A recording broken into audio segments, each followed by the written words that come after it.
full arraignment. That is exactly where I would say you should give me one meaning for. I was privy to somebody's presentation, all right? Okay. As regards subsidy ID. He knows it. He was going to remove it. 1. 2. The importation that always have this dollar input in it, he was going to stop it. How? Because Dangote refinery was nearing completion. Okay. There are still some other refineries in this country going on now, but because of all these bottlenecks there, they are not allowing them to spring on. You know the ocean any kind of a bottlenecks given to Dangote. Okay. He was going to encourage them, all right, to quickly come up with their own products.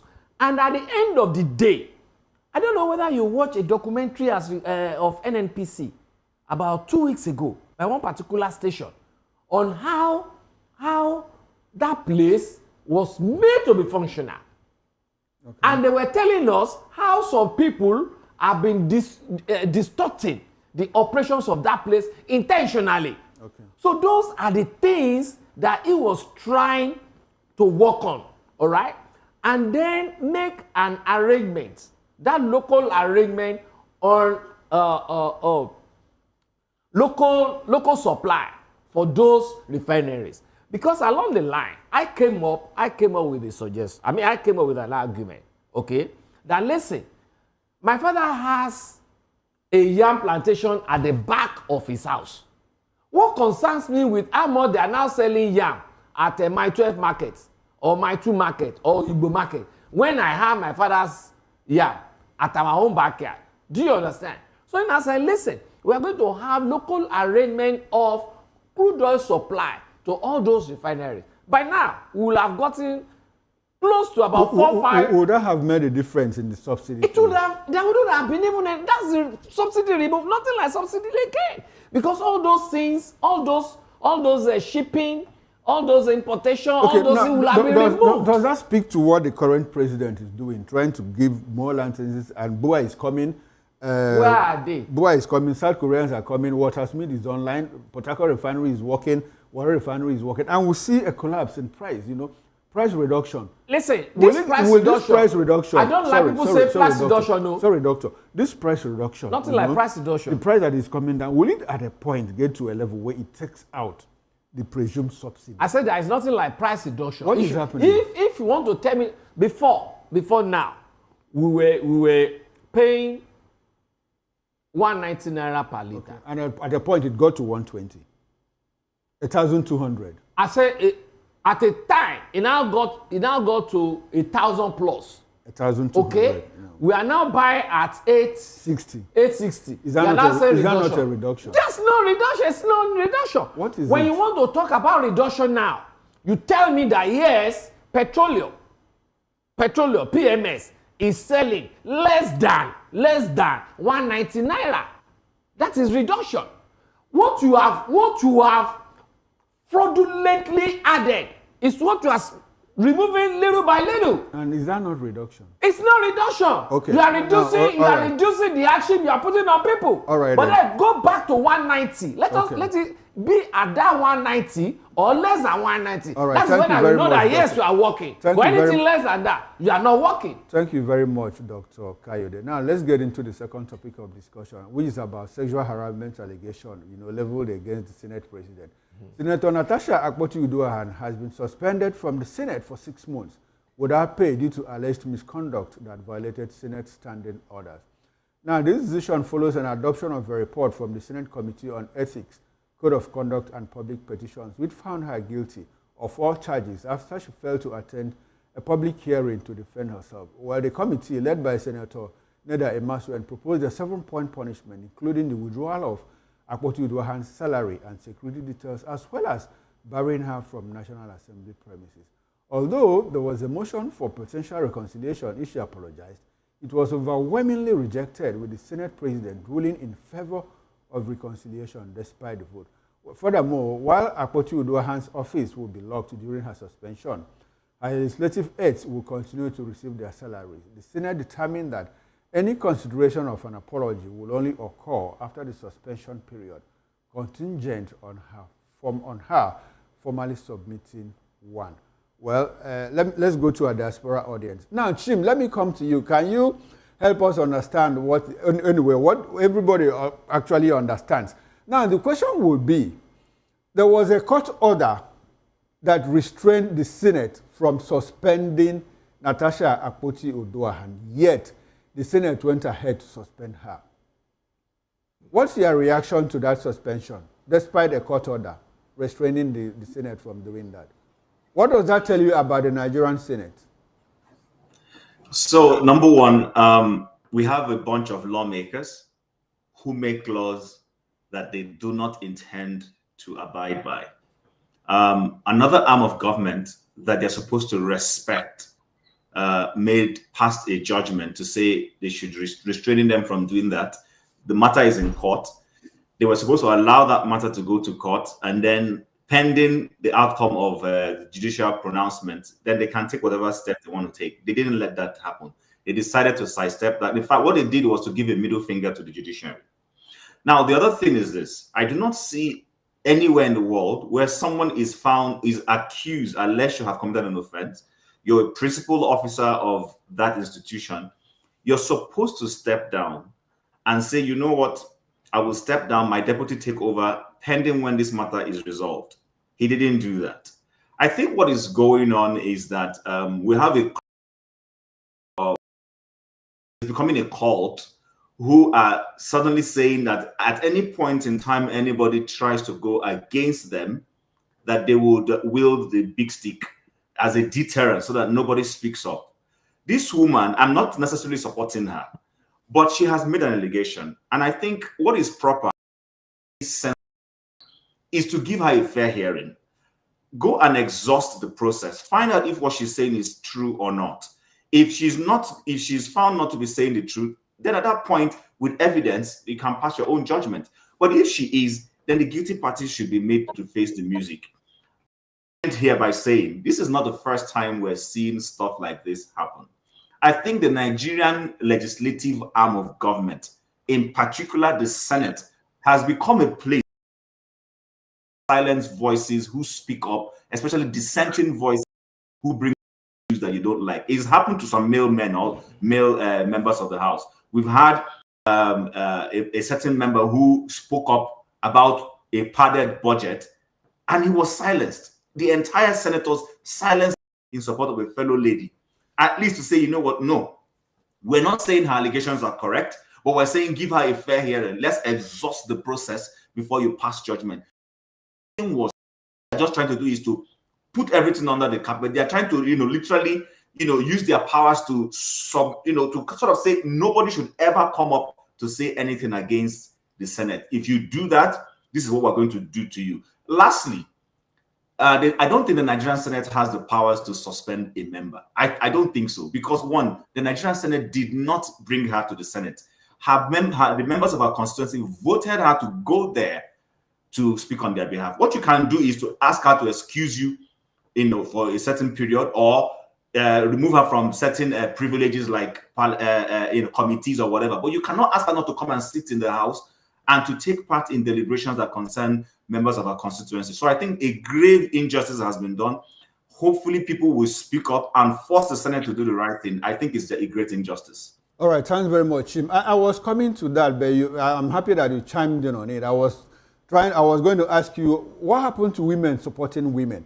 And when you talked about the powers of the Senate to suspend one of its own, I wanted to get a lawyer to come and help us understand all of that, because I understand that there's certain part of the Constitution, Nigerian Constitution, clearly prohibits the Senate, the House of Representatives, or even the House of Assembly from suspending one of its own. Court judgment. Because it said, in addition to court judgment, yes, the Constitution says that. Because the Constitution says, no, you didn't bring that member there. It is the constituents that brought that person, and you don't have a right to suspend that person. Sure. And now there's another clause that said, even in the House rules or Constitution, that says you cannot suspend someone, a member of the House, a legislator, beyond 14 days. But we have cases where Ali Dume has been undergoing suspension. Abdul Ningi went for 75 days. Omo Agege, Oviamo Agege, went on suspension and all of that. And we had a court, reverse all those suspensions. So now that Natasha has gone to court, let us see how the court is going to handle that matter. Now, let me come to you, Dr. Damages. Dr. Damages, our First Lady has chimed in on the brouhaha, the hoopla in the Senate. And she said, look, women, raise yourself high so that you don't give men opportunity to disrespect you. And this, our First Lady, was also a former senator. And we saw what happened between her and Senator Abo. We saw what happened between her... Sorry, doctor. We saw what happened between her and Dino Melaya and all of that. What happened? Is it that, we have a lot of repentant people. We have repentant terrorists and all of that. Has our First Lady become repentant too, that she happened?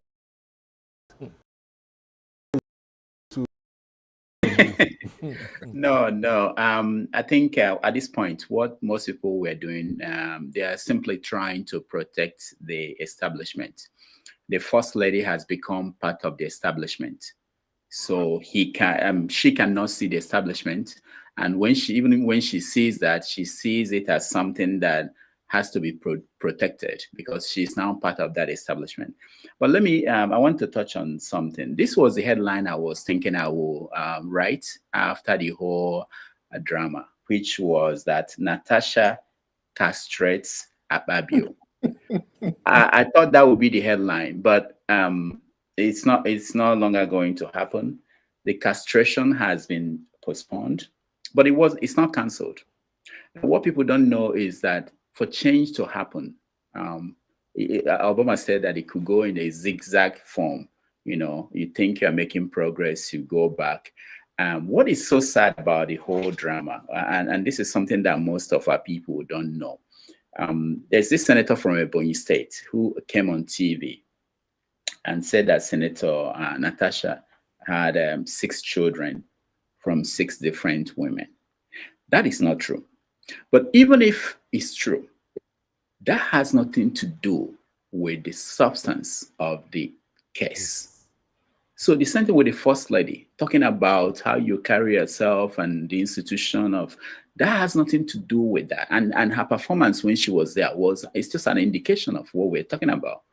If there is an issue, that issue should be ironed out in a proper way. There is no reason why Babio should sit down there and judge, be the head of a panel looking into something that he had interest in. He's a principal part of that story. And the fact that we don't see these things, these small things, that's what makes democracy. That's the norm. That's the institution of democracy we're talking about. If we cannot implement them, we should just pack up and say we are not practicing democracy, so that our children don't grow up and think this is what democracy should be.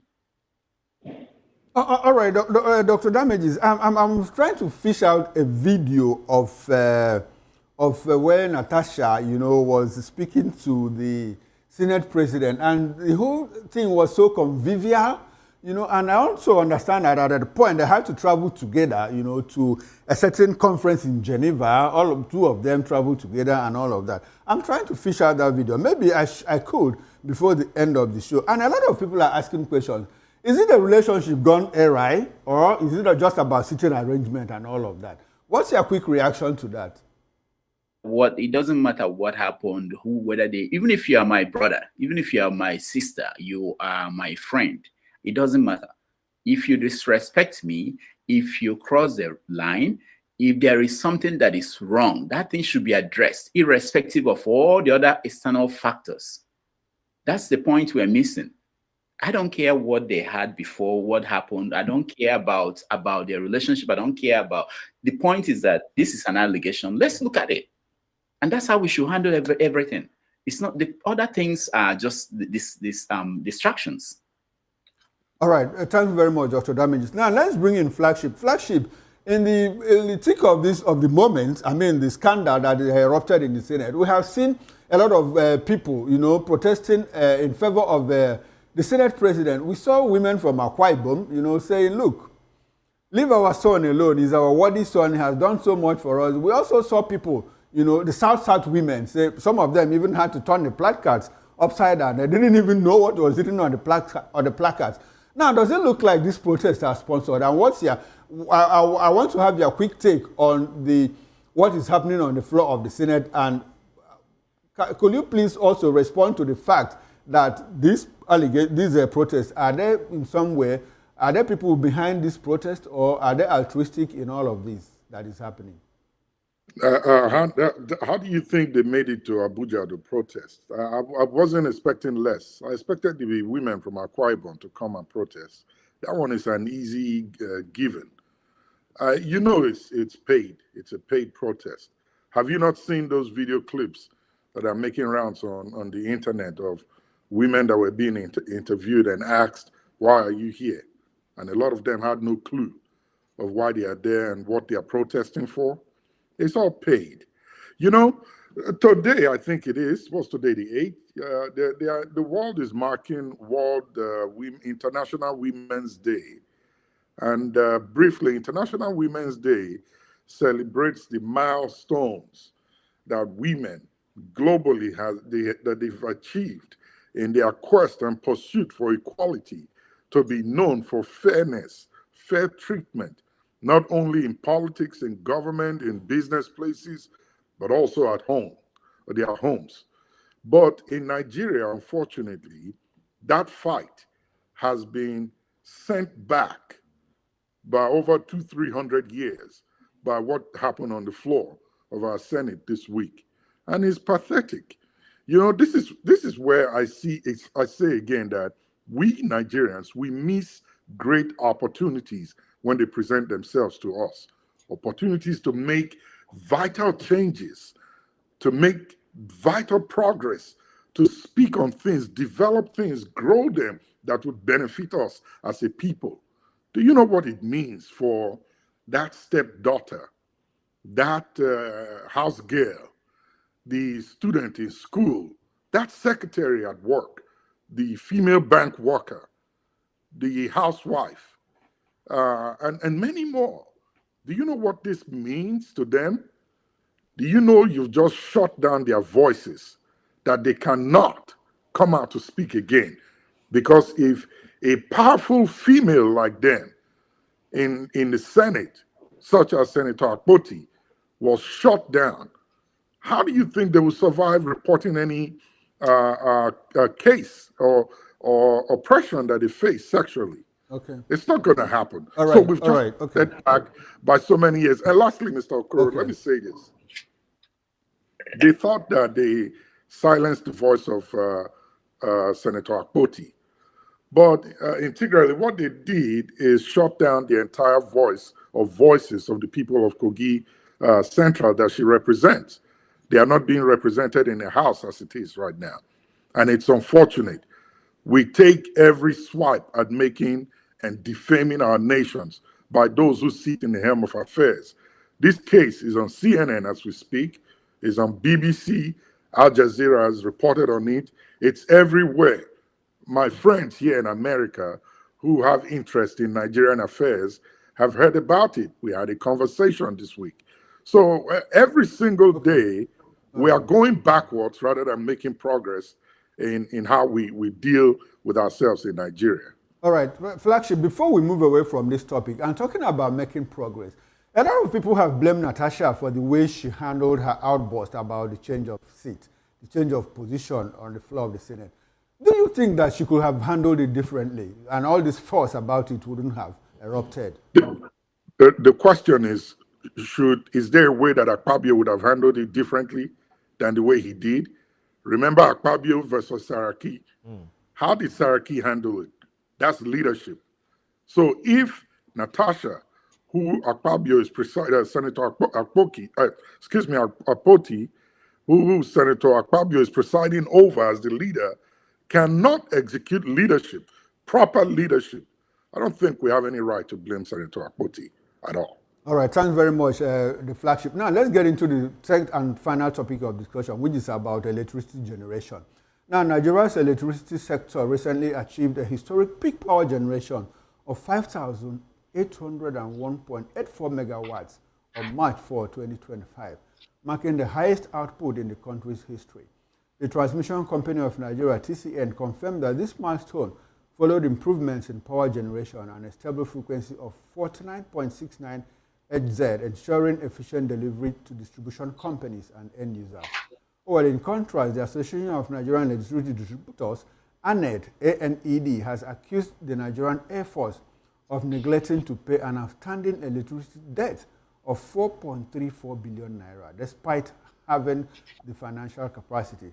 ANED CEO Sunday Oduton highlighted issues of intimidation faced by DISCO's representatives when attempting to collect these debts, leading to plans for the installation of an auto-recloser device to manage electricity supply based on payment history. While the contrasting scenarios illustrate ongoing challenges in the electricity sector, including government's effort to enhance power generation and distribution.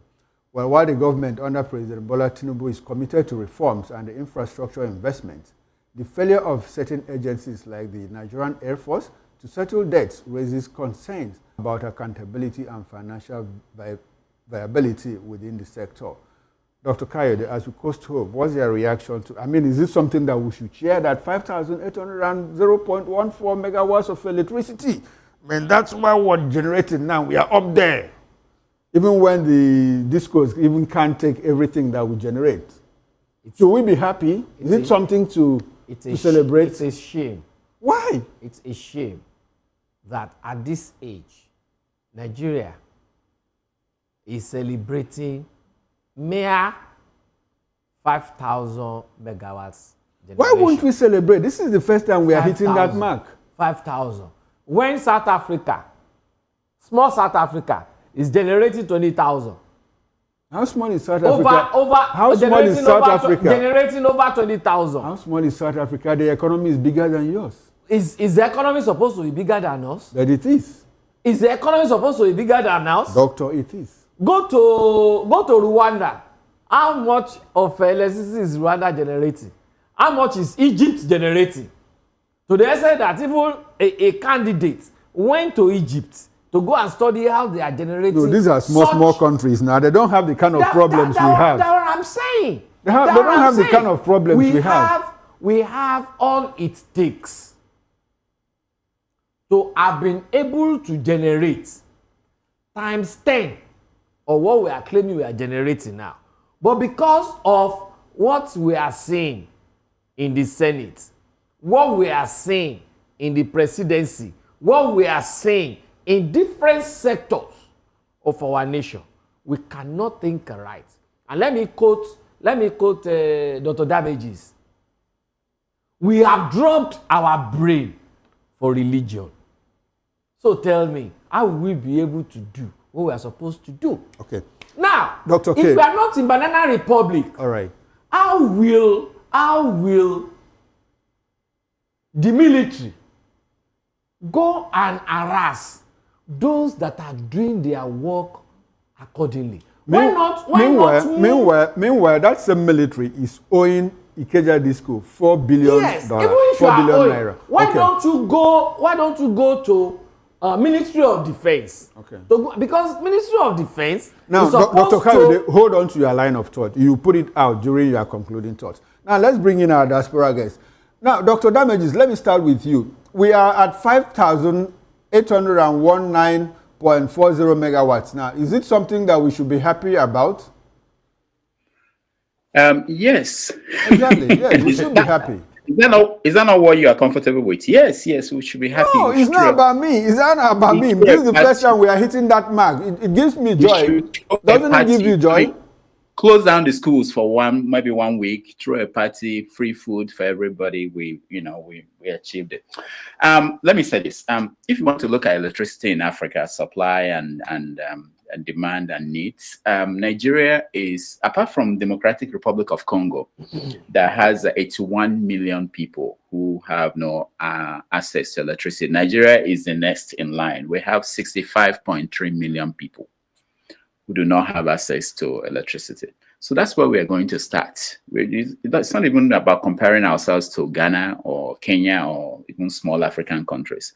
It's just that in the whole of Africa, our people the giant of Africa, we have more people. We shouldn't even be talking about coming out and announcing it. That is something that we accomplished anything. We should just keep quiet and keep going until we go halfway.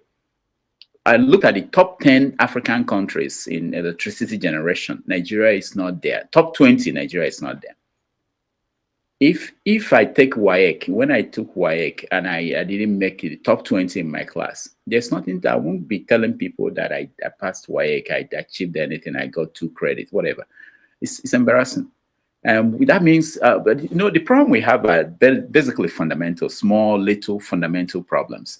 One is this acceptance of mediocrity. You know, our expectations are so low. If I'm the guy in charge of that department, I'm not going to come out and announce it. I will be busy at work. I wouldn't even talk to anybody. We figure out we have something we can provide to the people and be bold enough to announce it. Not this nonsense.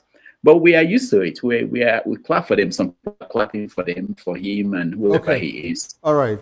All right, Dr. Damages, we might not have time to come back to you, so can we just have your concluding thoughts on the issue that we discussed this afternoon?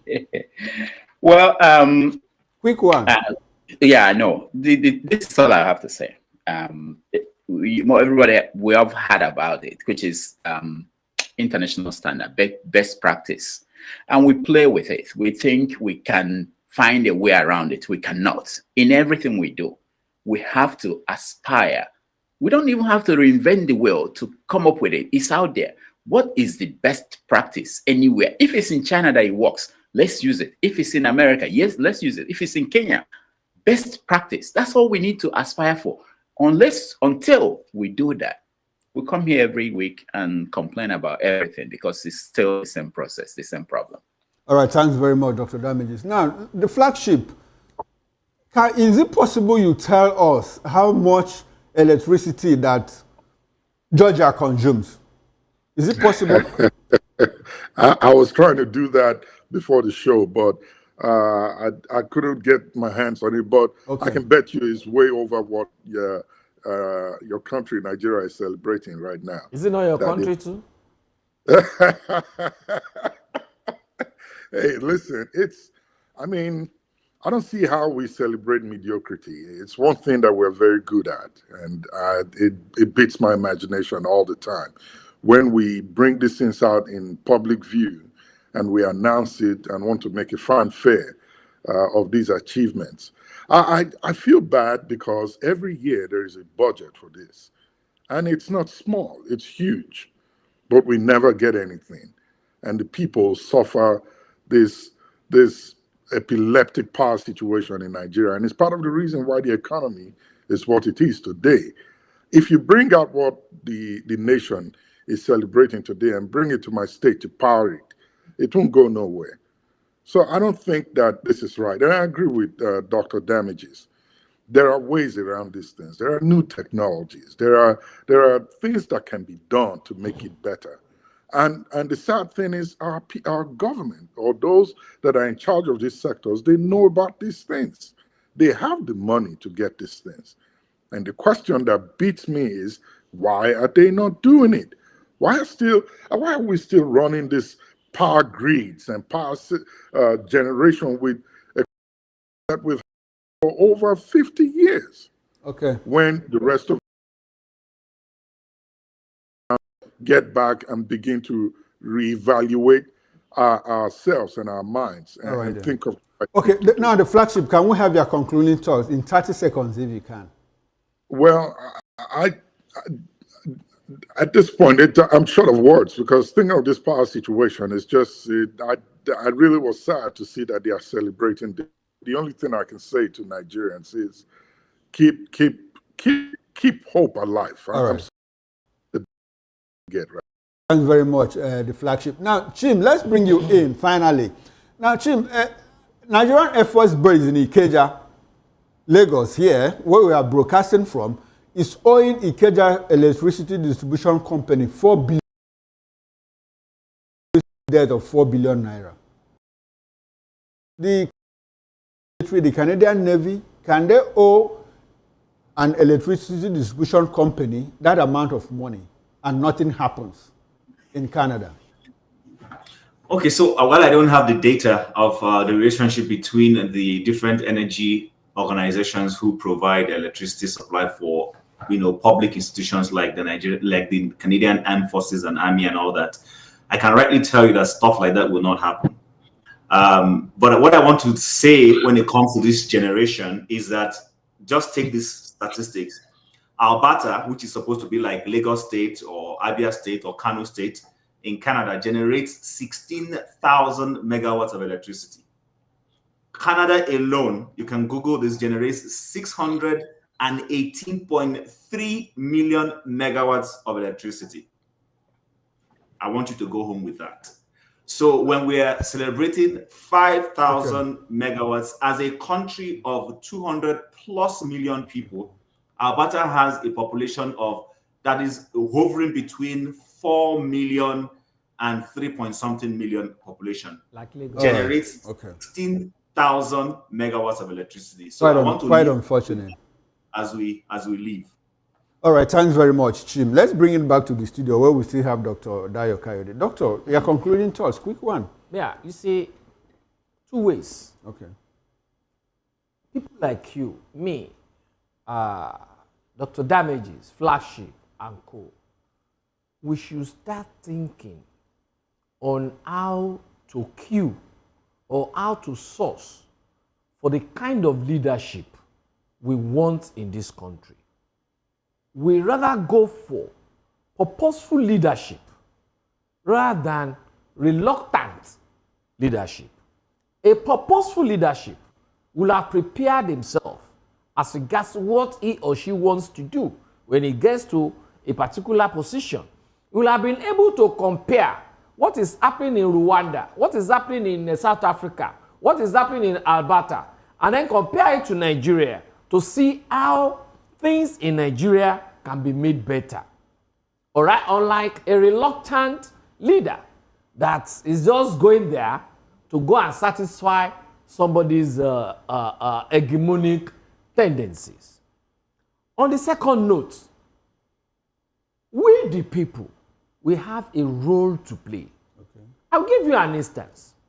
Aside from what happened now to Natasha, I think about two senates away, there was supposed to be a voting for women, whatever. We were having 9 women in the Senate then. Okay. None of them voted for that. Okay. So as a people, we must know what we want at any point in time and how to go about for it. All right, thanks very much, Dr. Dayo Kayode. Now, this is where we end the show, Diaspora Perspective show. I've been speaking with, from the studio here in Lagos, Nigeria, from where we broadcast, Dr. Dayo Kayode, who is a socio-political analyst, technocrat, and aviation tech person. I'm right? Yes? Yeah. Okay. We also had Dr. Damages, a satirist, writer, journalist, and adjunct professor at the School of Visual Arts in New York City, United States. He was part of the show. We had Flagship. Flagship is a clinical research operations lead and business entrepreneur based in Atlanta, Georgia, United States. We also had Chim. Chim is a former radio show host, but now is in the University of Calgary, Alberta, in other interests. Gentlemen, thanks for being on the show. Now, this show comes up every Saturday from 3 to 5 p.m. Nigerian time, that's West African time, and 9 to 11 p.m., 9 to 11 a.m. Eastern Standard Time. We encourage you to click on the like button and subscribe to our page on YouTube, Voice of the People Television, and on other social media platforms. We are at VOP TV Live. I am Chukwuma Okoro. Enjoy the rest of your weekend and bye for now.